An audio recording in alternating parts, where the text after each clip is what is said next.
There are places in this world where time stands still, where silence speaks louder than words. This isn't just a day trip, it's a day that stays with you for life. Join me as I take you in Auschwitz-Birkenau, the largest Nazi extermination camp or death factory.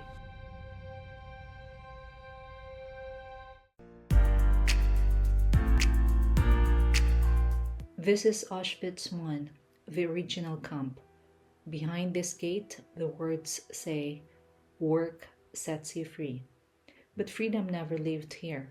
Nevertheless, around 2 million visitors come here every year, making it one of the most visited memorial sites in the world. Children, mothers, people who laughed, who cooked, who loved. Over 1.1 million people, mostly Jews, were murdered. But these weren't just numbers. These were families. I will be exploring the remnants of history that serve as a powerful reminder of the past. I will see the barracks, where prisoners were forced to live in overcrowded and inhumane conditions. I will also step inside a gas chamber, where countless innocent lives were tragically taken.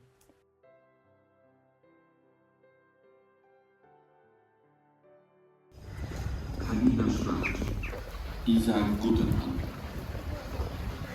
Horst Abraham. More and more visitors are coming to visit Auschwitz I. It is the original concentration camp, built by Nazi Germany in 1940. What began as a prison for political enemies grew into something far worse. You walk these grounds and you feel something.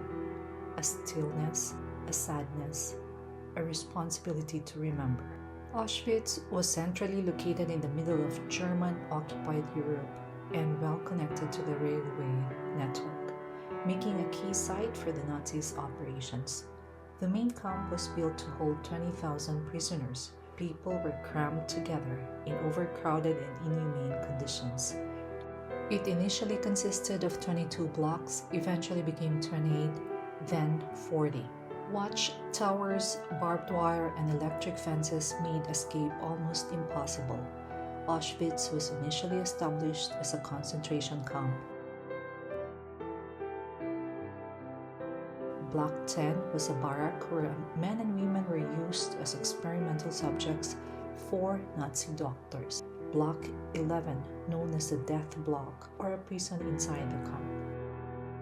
The Nazis deceived their victims, telling them they would be relocated and instructing them to bring only essential belongings. Upon arrival in Auschwitz, everything was stripped from them, not just gold and valuables. Each object you see here, suitcase, hairbrush, clothes, eyeglasses, shoes, belonged to someone who thought they were going somewhere safe. They were left with nothing.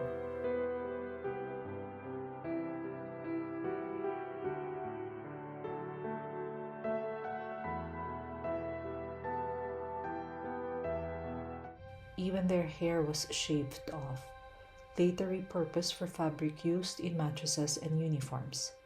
Out of respect for the dead, filming is prohibited inside one particular block, where tons of hair remain as evidence of the horrors committed. But this was not the stop. For many, it was the end of the line.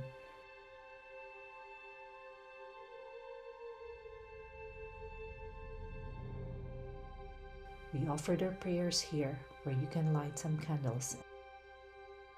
As you enter the souvenir shop at Auschwitz, the weight of history follows you in. This is no ordinary store. Everything here tells a story of someone who lived, lost, and survived. Purchasing something is not about bringing home a keepsake. You become part of the story to ensure that voices silenced by hate continue to echo across generations. Short drive from Auschwitz-Birkenau, also known as Auschwitz II, was the largest section of the Auschwitz complex. The death camp, located approximately 2 kilometers from the main camp, it was constructed to facilitate the Nazis' industrialized mass murder. It housed vast barracks, railway tracks leading directly to its gas chambers and crematoria designed for large scale executions. Birkenau was specifically designed for systematic extermination. The infamous selection ramp, where arriving prisoners were sorted by SS officers, became one of history's most haunting images. The majority of victims, particularly Jews deported from across Nazi-occupied Europe, this is where the trains arrived. Families stepped off, and within minutes, many were sent directly to the gas chambers. Visiting Birkenau is a deeply moving experience. Today, it remains a preserved memorial, a stark reminder of the atrocities of the Holocaust. I'm not Jewish, I'm not European, but standing here, it doesn't matter. Pain like this doesn't belong to one group. It's a warning to all of us. It's emotionally overwhelming, but also deeply important. Be sure to take your time, observe the historical markers, and reflect on the significance of the site. This trip wasn't easy, but it was necessary. To walk where others suffered, to remember not just within our heads, but with our hearts. Auschwitz and Birkenau aren't just museums, they're graveyards without headstones. And visiting them is not about looking back, it's about looking forward with a promise: never again, never forget.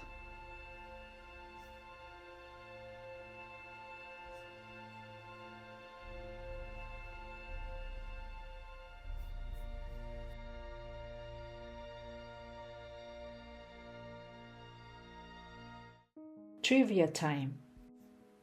Did you know that the first prisoner arrived on June 14, 1940? Did you know the meaning of the slogan above the gates of Auschwitz means "Work sets you free"? Did you know there were no sanitary facilities, lights, nor heating in any of the barracks? Did you know that a Polish soldier volunteered to be imprisoned in Auschwitz in order to gather information, successfully escaped, and told the world? Did you know there are almost 2 tons of human hair at Auschwitz?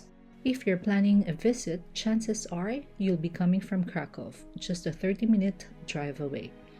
I highly recommend checking out the Get Your Guide app for a variety of tour options. If you're considering a guided tour with transport, be sure to confirm that it includes both destinations. And for those wanting to visit Auschwitz just like I did, there are combined tours that cover both sites in one day, a perfect choice if you're short on time in Krakow. One unforgettable moment: witnessing the sunset at Auschwitz.